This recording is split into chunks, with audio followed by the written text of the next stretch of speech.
আসসালামু আলাইকুম, সবাই কেমন আছেন? আজকে আপনাদের তৈরি করে দেখাবো চিকেন নাগেটস। ঘরে থাকা কয়েকটি উপকরণ দিয়ে বানিয়ে ফেলতে পারবেন এই বিকেলের নাস্তাটা।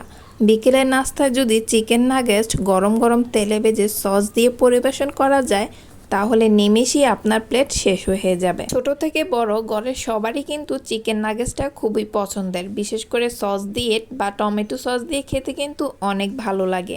নাগেটস বানানোর জন্য প্রথমে নিয়ে নিতে হবে হাড় ছাড়া মাংস।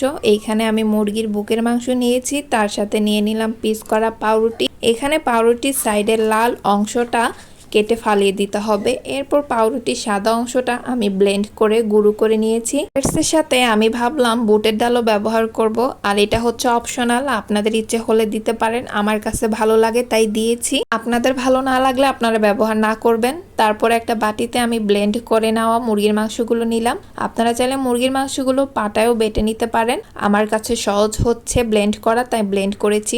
তারপরে এর সাথে আমি জিরা বাটা, রসুন বাটা ও সামান্য আদা বাটা দিয়ে ভালো করে মিক্স করে নিলাম, যেন সবকিছু একসাথে মিক্স হয়ে যায়। ঝালের জন্য আমি আমার স্বাদ অনুযায়ী গুঁড়ো মরিচ ব্যবহার করেছি, স্বাদ মতো লবণ।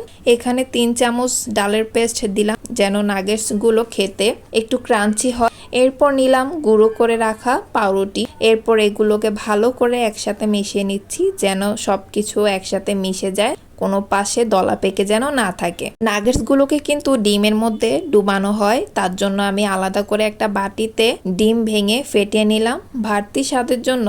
এর সাথে আমি সামান্য লিকুইড দুধ ব্যবহার করেছি।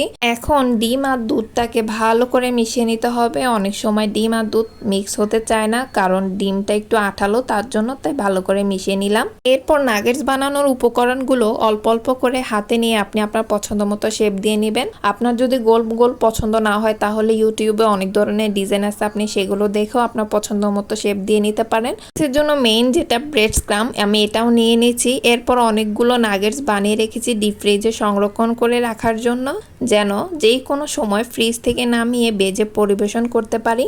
এর পরের পালা হচ্ছে নাগেটস গুলোকে ডিমের মধ্যে ডুবানোর। এখন নাগেটসটাকে ডিমের মধ্যে দিয়ে উল্টে পাল্টে নিচ্ছি। ডুবে নেওয়ার পরে এখন আমি নাগেটসটাকে ব্রেড ক্রাম্পসের মধ্যে দিয়ে দিলাম। এখানে আমি অরেঞ্জ ব্রেড ক্রাম্পস নিয়েছি, তবে আপনারা চাইলে টোস্ট বিস্কুটের গুঁড়াটাও ব্যবহার করতে পারেন যদি হাতের কাছে ব্রেড ক্রাম্পস না থাকে। নাগেটসটাকে ভালো করে কোট করে নেওয়ার পর এরই মাঝে নাগেটসটা কিন্তু তৈরি হয়ে গেল।